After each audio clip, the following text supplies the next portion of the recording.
Elara Collins didn't even see the curb. 1 second she was pushing through the 22nd mile of the New York Marathon, sweat dripping down her back, lungs burning, and the next, her vision spun sideways, her knees buckled, and everything went black. She woke up to the sound of sirens and someone shouting her name. Elara, hey, stay with me. She blinked, her eyes squinting against the sunlight. There was a man crouched beside her, his hand holding hers tightly, the other waving off a paramedic. He looked like he'd just stepped off a billboard, tall, lean, messy dark hair soaked with sweat, and piercing blue eyes that somehow looked furious and concerned at the same time. "WH what?" Her voice cracked. She tried to sit up, but the world tilted again. "Don't move yet." He steadied her with a hand behind her back. "You fainted, you're dehydrated and probably overheated. Just breathe, all right." She blinked up at him. "Who are you?" "Elias." He squeezed her hand once before letting go. "Elias Grant, I was running behind you. Saw you drop like a rock." "Oh," her brain felt cotton stuffed. "That's embarrassing." He shook his head. "You scared the hell out of me." She was loaded into an ambulance and Elias rode with her. She tried to protest, but he waved her off. "Let me." "You're not alone right now." Elara didn't know why, but the sound of that comforted her more than it should have. 3 days later, she was back on her feet, sipping bland coffee from a paper cup outside her tiny Brooklyn apartment. She'd returned to her job as a graphic designer at a local ad startup, already buried in overdue emails. She didn't expect to see him again. But then, on Friday, he showed up. She was walking out of the office when a sleek black car pulled up, way too polished for this street. The door opened, and there he was, Elias, in a plain black tee and jeans, looking like he belonged on a runway. Her jaw dropped. "What are you doing here?" He held up a smoothie. "Thought you might still be low on electrolytes." She stared at the drink, then back at him. "You tracked me down for this," he shrugged. "I wanted to check on you and maybe ask if you'd let me buy you dinner sometime." She blinked, stunned. "Are you serious? Completely? I don't even know you. You know I can run 26 miles and carry someone twice my size to an ambulance. That's got to count for something." She cracked a smile despite herself. "You carried me." "I did." He grinned. "You drooled a little." "It was endearing." Elara laughed, loud and real. "You sure you're not just a weirdo with a hero complex?" He held the smoothie out again. Only one way to find out. Dinner was not what she expected. She assumed he'd take her to a local burger place or a hole-in-the-wall diner. Instead, a black car picked her up and dropped her at a rooftop restaurant overlooking the city skyline.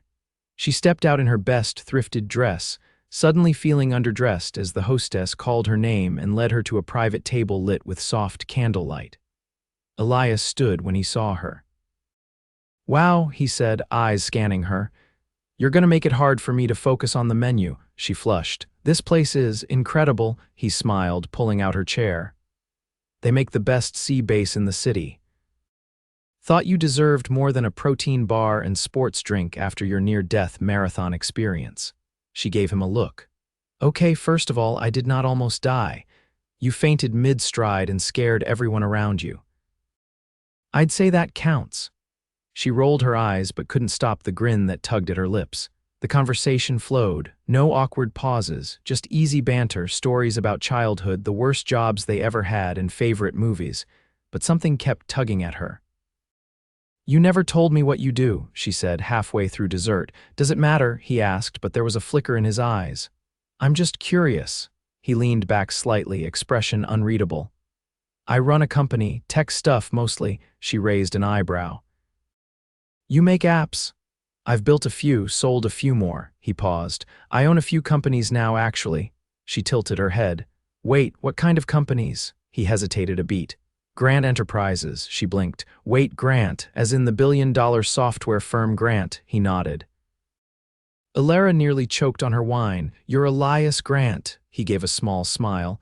"Yeah," she stared at him. "You're a billionaire. Technically. You ran a marathon. You carried me to an ambulance. I like to run. You brought me a smoothie. I still think you needed it." She sat back, trying to wrap her head around it. "This is insane." "Does it change how you see me?" he asked quietly. She looked at him for a long moment. No, she said finally, but it definitely raises the bar on our second date. He laughed, full and easy. Perfect, I was going to suggest Paris. She nearly dropped her fork. He leaned in, eyes dancing. Kidding, sort of, but he wasn't, because the next week he sent her a box. Inside was a plane ticket, a dress that fit her perfectly, and a note. Say yes, just once. Let's see where this goes. Elara stood in her kitchen holding the note, her heart racing. This wasn't just a guy she met during a marathon. This was the man who caught her when she fell. And if she wasn't careful, she might be falling again. This time, straight into love. The plane hummed quietly beneath them, a soft vibration that barely registered against the plush leather seats. Elara sat by the window, staring down at a sea of clouds that looked impossibly soft, as though she could reach out and gather them in her hands. Across from her, Elias was reading something on a sleek tablet, his jaw tight in concentration. It had been 20 hours since she said yes. 20 hours since she'd taken a chance on a man. She barely knew a man who had already upturned everything she thought she understood about people, about herself. She had thrown a week's worth of clothes into a suitcase, called in a personal day, and stepped into a black car that arrived exactly when he said it would. Now she was in the sky. On her way to a city she'd never seen, with a man who could buy it if he wanted to. Elara turned from the window. Do you always do things like this? He looked up. What things? She gestured at the cabin. Spontaneous international flights with women you barely know, private jets, designer wardrobes delivered to their doorstep. He set the tablet aside. No. Not once. She held his gaze, looking for a trace of jest, but found none. Why me? I don't have a clean answer for that, he said. But when you went down during that race, something in me just reacted. I didn't think, I just moved. You could have left me there. Most people would have. I'm not most people. He reached for a bottle of water, twisted the cap, and handed it to her. And you didn't seem like most people either. She took the water, her fingers brushing his. You still don't know anything about me. I know enough to want to. His voice dropped, and I'm hoping this trip gives me that chance. She took a sip and looked back out the window. Well, I don't speak French, I do. I've never been to Europe. Then I'm honored to be your first guide. She turned back to him slowly. You're not used to women saying no to you, are you? His mouth lifted just slightly. I'm not used to caring if they do. That shut her up. The jet descended into the Parisian night like a whispered secret. By the time they reached the tarmac, the city lights glimmered against the clouds, casting a golden hue over the skyline. Elara followed Elias down the steps, the warm air brushing her skin like silk. A black car waited on the runway, the driver already holding the door open. They didn't speak during the ride, though not because there was nothing to say. The silence was full thick with anticipation and questions neither of them were ready to ask. The car wound through narrow streets, past buildings older than anything Elara had ever seen, until they turned onto a quiet avenue and stopped in front of an ornate stone building covered in ivy. Where are we? She asked as the driver opened her door. Elias stepped out beside her. Home. At least my home when I'm here. She blinked at the sheer size of the structure. This is yours, he nodded, already leading her inside. The interior was all polished wood floors and sweeping staircases with art that looked like it belonged in a museum, but it wasn't cold. Somehow it felt lived in soft lighting, worn leather chairs, even a dog bed tucked near the fireplace. She didn't expect that. You live here alone? She asked as he opened the doors to a wide parlor. When I'm here, yes. She paused in the doorway, her fingers brushing the carved frame. You're not what I expected. What did you expect? I'm not sure, she admitted, but this isn't it. He studied her. You want to back out? She looked at him, the way his eyes searched hers, not with arrogance but with something far more dangerous, hope. No, she said quietly. I want to see what happens next. Next morning, sunlight spilled through tall windows, and for the first time in months, Elara woke with no alarm, no deadlines, no crowded subway platforms waiting. She stepped into the kitchen to find Elias at the stove, barefoot and focused on a pan of eggs. You cook only when I want someone to stay for breakfast, she laughed. Do you say that to every woman you fly to Paris? I've never said it to anyone, he said without looking up. She leaned against the counter. You're full of surprises, he turned then, meeting her eyes. You have no idea. Later, they walked along the Seine beneath a sky that threatened rain but never followed through. Elias guided her through hidden alleyways and tucked away cafes that didn't appear in any tourist guide, speaking to shopkeepers in fluent French and ordering pastries she couldn't pronounce.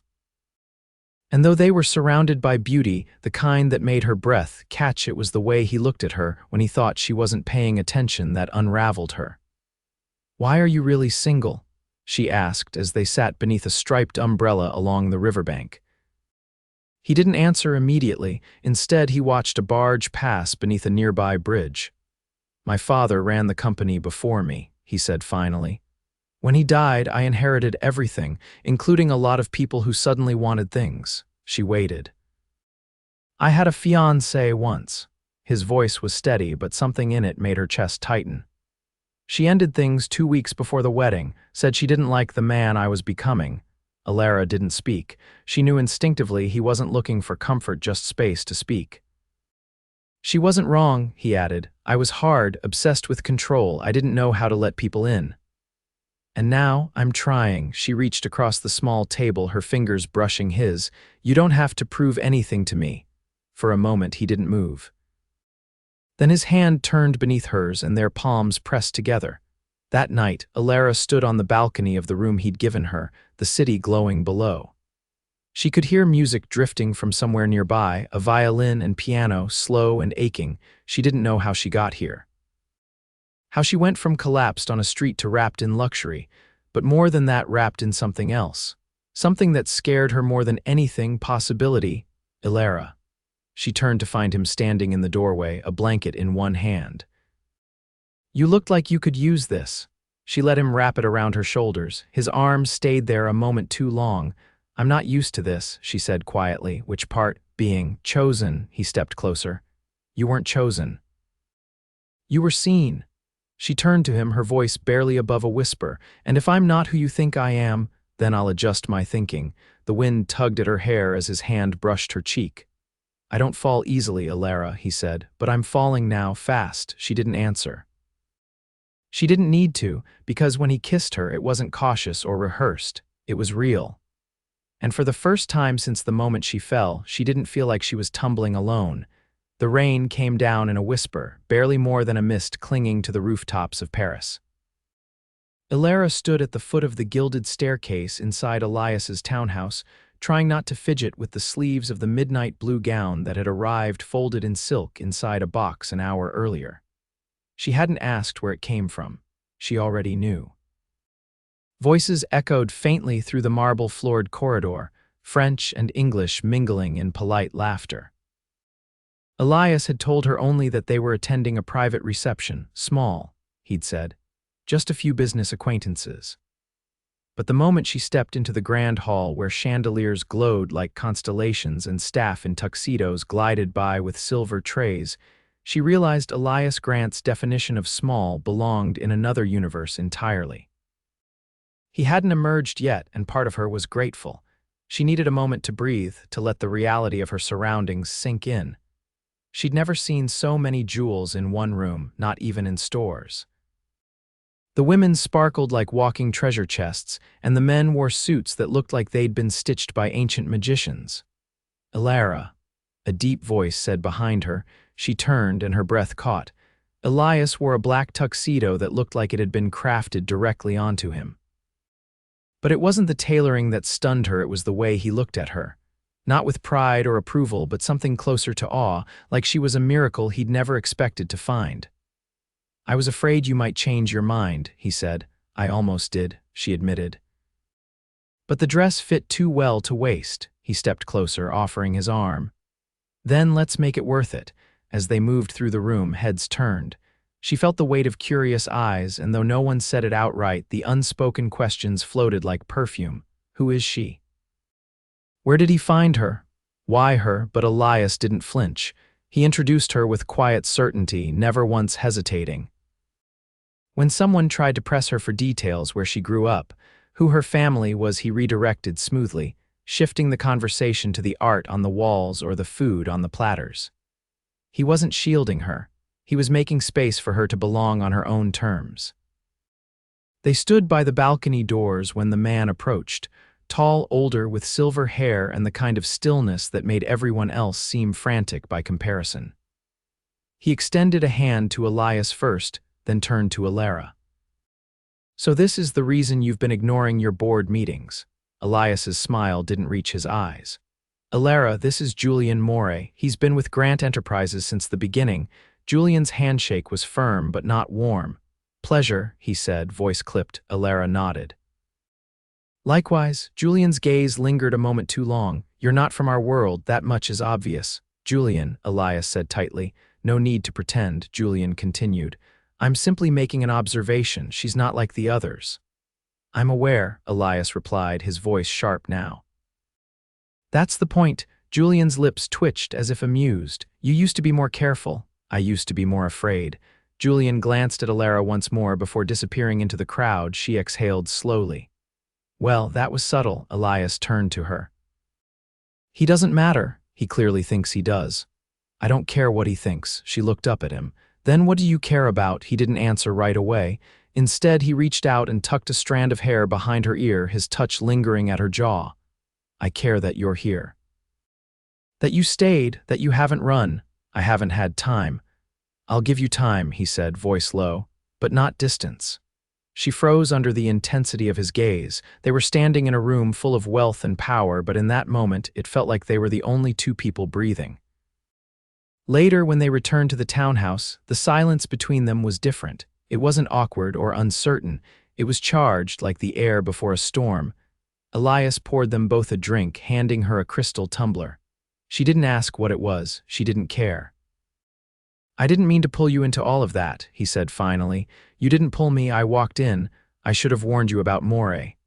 He's not the first person to make me feel like I don't belong." Elias looked at her. "But you do." She took a sip. "You say that like it's simple." "It is. Everything else is complicated. That's easy." She let that sit between them, then walked to the fireplace and set her glass down. "What happened to you?" she asked, without turning. "You said you used to be afraid." "What changed?" He moved to stand behind her, not touching her but close enough that she could feel the heat of him. "My father died when I was 28. Heart attack. He was the kind of man who never let anyone see him sweat. I thought taking over the company would be hard. I didn't realize the harder part would be becoming someone I didn't recognize." She turned slowly. "Is that who you were with her, the fiancé?" "Yes, I wore the mask so well I forgot I had one. She saw it before I did.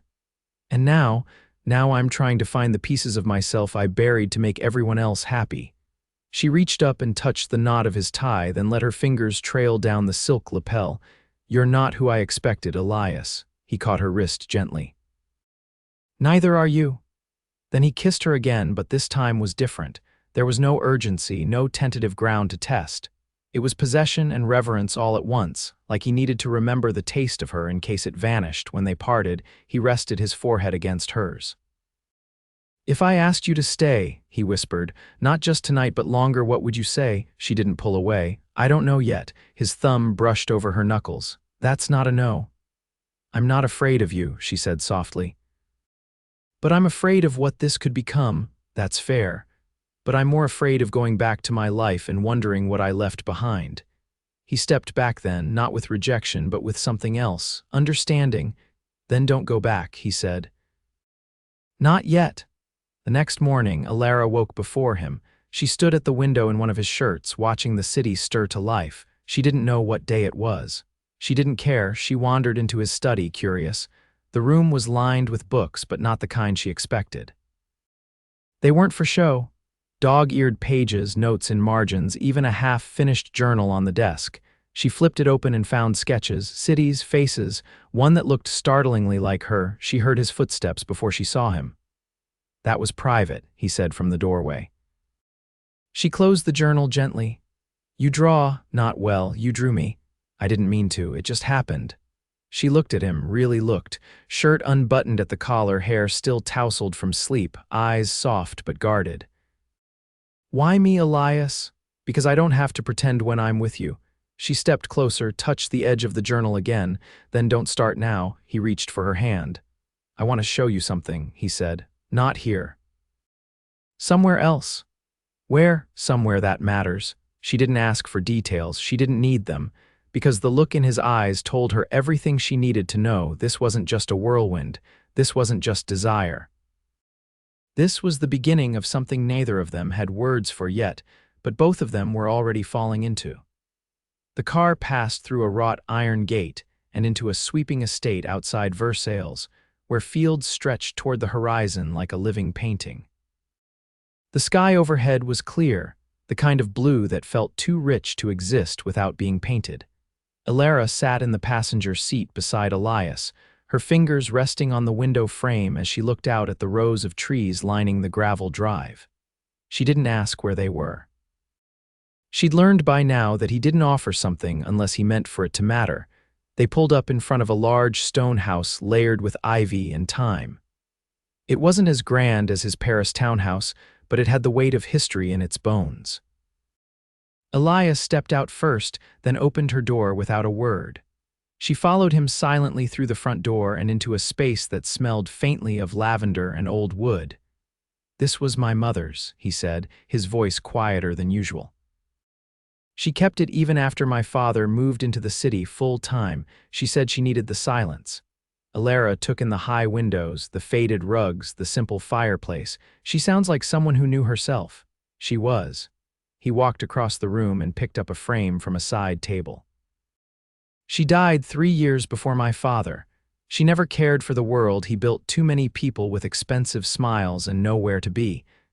Elara stepped closer, glancing at the photo. A woman with clever eyes and dark hair stood beside a boy who could only be Elias, thinner, more guarded, but already carrying the same quiet intensity. "She looks like you," Elara said. "She used to say I look like her when I'm about to make a mistake." Elara smiled faintly. "So why bring me here?" He met her gaze. "Because this is the only place I've ever felt like I could breathe, and I wanted you to see that part of me." She didn't respond right away. Instead, she wandered into the adjoining room where sunlight spilled through old glass onto a worn piano. Her fingers traced the edge of the keys. "Do you play?" he asked from behind her. "Not well," she said, "but I used to. My mom taught me when I was little. She said it was the only way to keep me from talking during movies." Elias leaned against the doorframe. "What happened to her?" "She left when I was 14, said she needed to find her own life. My dad tried to hold everything together, but we barely scraped by for a few years. I worked 2 jobs in college. I wasn't supposed to have a life filled with unexpected Paris trips and silk dresses." He didn't move, but his voice softened. "You deserve it anyway." She shook her head.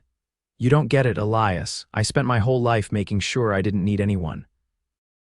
And then you showed up with your private jets and perfect timing and made me question every rule I'd written for myself." He stepped forward then, not hesitant but deliberate. "And is that such a bad thing?" "I don't know yet," she said, "but it's not simple." "I'm not asking for simple. I'm asking for honest." She looked at him, at the way he stood there with everything laid bare, the man behind the empire, stripped of pretense. And for the first time, she let herself admit something she hadn't dared until now. "I'm scared," she said. "Not of you. But of what happens if I fall into this and it disappears. I've never had anything last." Elias reached into his pocket and pulled out a small object, a simple silver key. "This house has been here for over 100 years, he said. "It's weathered wars and storms and loss. It's not glamorous, but it's steady. I wanted you to have this, not because I expect you to stay, but because I want you to know there's a place that won't go anywhere, even if you do." She stared at the key in his palm, then lifted her eyes to his. "You're giving me a key to your mother's house. I'm giving you a key to something real," he said. "No press, no cameras, no expectations, just space and time, however much you need." Her fingers trembled as she took it, closing her hand around the cool metal. Something in her chest cracked open. Not with pain, but with possibility. They spent the rest of the afternoon walking the grounds. He showed her the old greenhouse where his mother once grew orchids, the stone bench she used to sit on while reading, and the attic where Elias used to hide whenever the world felt too loud. It was the first time Elara saw him outside the skin of power and wealth, and it only made her fall harder. That night they stayed in the house, eating a simple dinner. Elias cooked himself roasted vegetables, fresh bread, a bottle of wine uncorked with a laugh when the opener broke halfway through.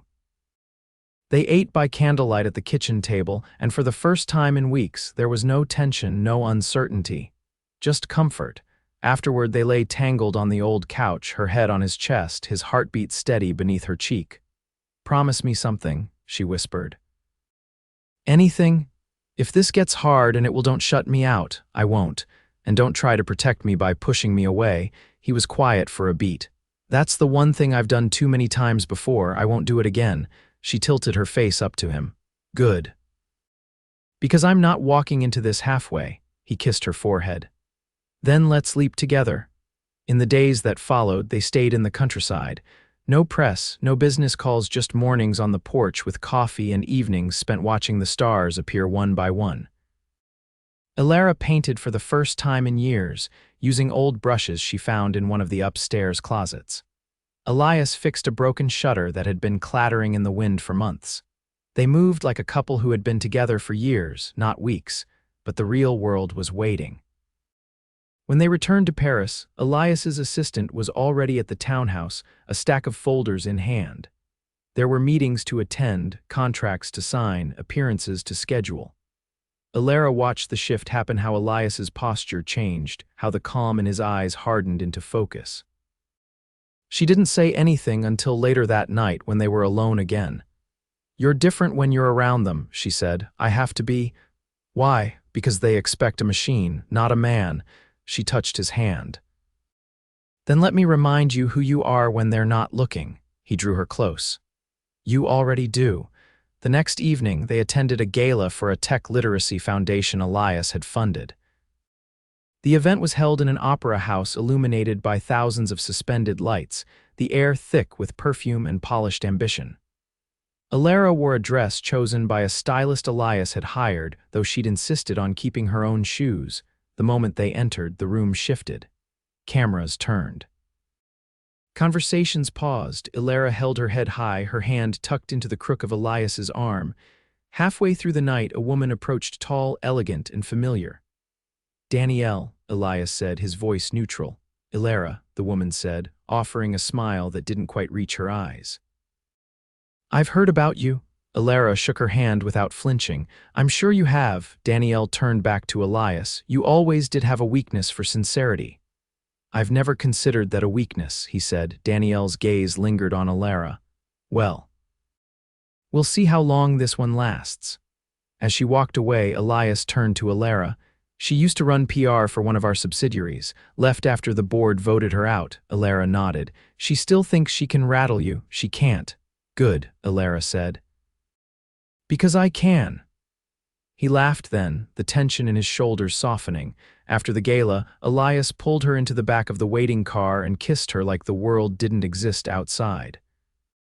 3 weeks later, Elara stood on the stage of a nonprofit event that Elias had helped her organize, one focused on providing creative resources for underserved kids in New York. She spoke about her own upbringing, about the power of art to give a child a voice, about second chances and first steps. When she came off the stage, Elias was waiting, his hands in his pockets, eyes unreadable. "That was brave," he said. "It was true." He stepped closer. "I'm in love with you." It wasn't a performance, it wasn't a line, it was a confession. She didn't blink. "Then prove it." He reached into his coat and handed her a folded document. She opened it slowly, her eyes scanning the front page. He donated $10 million in her name to the foundation. Her voice caught. "Elias, I don't want to just share my life with you," he said. "I want to build something with you." She looked up at him, the man who had caught her when she fell, and realized she was no longer afraid of the fall. Because this time he was falling with her, and neither of them had any intention of letting go. The first snowfall came early that year, a quiet, feather-light dusting that powdered the streets of New York in white, softening the edges of the city Elara once thought would never feel like home. Her breath clouded the air as she stepped out of the cab, heels crunching the salted sidewalk in front of the gallery Elias had rented for the night. She paused just outside the entrance. Inside, lights glowed warm through frosted windows, and shadows moved behind the glass elegant silhouettes of guests arriving for what had been billed as a private exhibit. But it wasn't just any exhibit, it was hers. Elara Collins, light between her name in gold calligraphy, stretched across the glass doors. The first time she saw it, she stood frozen for almost 5 minutes. Elias had arranged everything, the space, the press, the invitations, but he hadn't told her until it was already done. Not because he wanted to surprise her, but because he knew she would have tried to talk him out of it. She stepped inside now, fingers brushing the wall as she passed through the entryway. The space had been transformed. High ceilings, soft lighting, her paintings displayed with reverence on cream-colored walls. The large one at the center, the one she'd finished in the countryside, the one Elias hadn't seen until now, anchored the room in color. It was titled Threshold, and it was about exactly that, the moment between the life she thought she was meant to live and the one she never saw coming. "Elara," a voice called softly. She turned and saw her father standing near the corner, a winter coat folded over his arm. He offered a tentative smile, the same kind he used when she was little and brought home a scraped knee or a bad grade. "I didn't think you'd come," she said. "I wasn't sure I should," he admitted. "But Elias reached out, told me what this night meant to you." She blinked. "He called you," he said. "It wouldn't feel complete without your family here." Her father looked around, then back at her. "I don't know much about art, but I know this feels like you, all of it." She stepped closer, something loosening in her chest. "Thanks for coming." He nodded once, then added, "He's a good man. That's not easy to be when the world's always watching." She turned away before emotion could break across her expression. "I'll introduce you later." She wandered through the room, accepting congratulations from guests she didn't recognize: critics, collectors, other artists. Some had flown in from overseas. She felt both visible and invisible at once, seen in the way her work was regarded, but still stunned that anyone cared enough to regard it at all. Then she spotted Elias. He was standing by one of the corner pieces, a smaller canvas she'd painted during a quiet afternoon in Montmartre. He wasn't talking to anyone, just looking at the painting like it held secrets only he could translate. She crossed to him, her hand brushing his. "You didn't have to do this," she said. "I know. I'm still not sure I deserve all of it." He met her gaze. "You don't have to deserve it. You just have to be ready for it." She hesitated. "And if I'm not," he leaned in, lowering his voice, "then I'll wait until you are." She stared at him, the weight of everything they had built pressing gently on her ribs. It wasn't heavy, it was grounding. "I'm getting there," she whispered. "I know," he said, "but there's something else." She drew back slightly. "What?" He pulled a small envelope from the inside of his jacket, unmarked, simple, with a wax seal. She took it, eyes narrowing as she broke the seal and unfolded the paper inside. It wasn't a letter, it was a deed. She read it twice before looking up. "This is for the studio space on Mercer," she said slowly. "You bought it." "I didn't buy it, I transferred it. It's yours now, legally." Her eyes flared. "Elias, you were going to rent it, I know, but owning it means no one can take it away. No landlords, no shifting leases, no compromises." She stepped back. "You can't just give me property like it's a bouquet of flowers." "Why not?" he asked simply. "Because I need to stand on my own," he nodded. "Then build your empire right there. I'm not trying to rescue you, Elara. I'm trying to give you the tools to never need rescuing again." She stared at him, emotions churning too fast to name.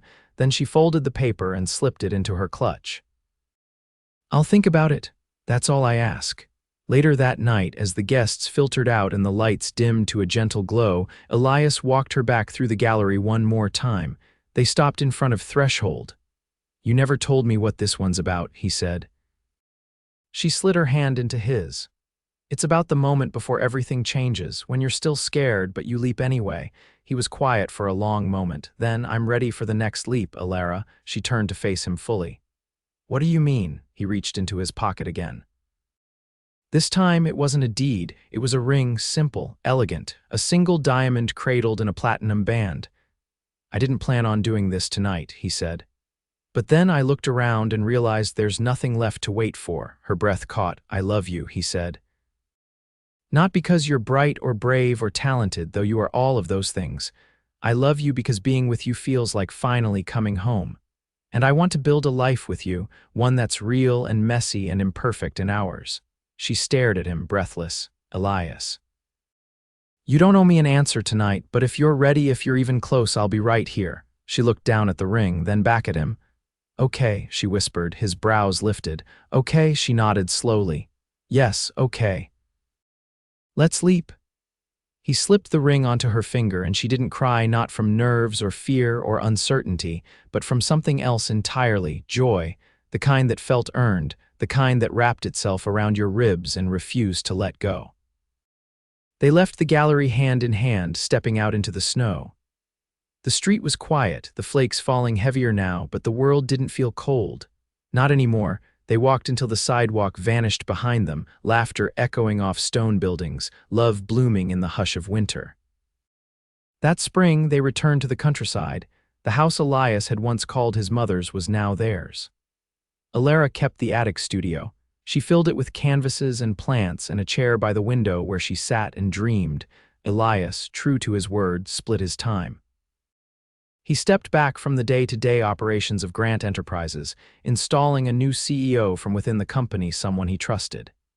He still made the big decisions, but he no longer had to live in a boardroom. They married in the orchard behind the house, just 30 people. No press, no fanfare. She wore a gown with sleeves of lace and a train that trailed like mist. He wore a linen suit and a look of such quiet awe that half the guests teared up before the vows even began. They wrote their own. I didn't know I was waiting for you until you found me, she told him. But now that I have you, I'll never stop choosing you. And he said, you didn't just change my life, you gave it back to me. Afterward, they danced barefoot beneath strings of lights, the night warm with June wind and promise. They never moved back to the city full time. Instead, they split their days between the studio in New York and the house in the countryside, building something that didn't need applause to be real. They traveled. They argued sometimes. They stayed up too late. They built a life not built on power or wealth, but on partnership. And somewhere along the way, the girl who once collapsed alone on a marathon route became a woman who stood tall beside a man who saw her not as a project to fix, but as a force to run beside, always forward. Always together. And the man who once built walls around his heart now built futures with her. They never needed to say, happily ever after. They already lived it.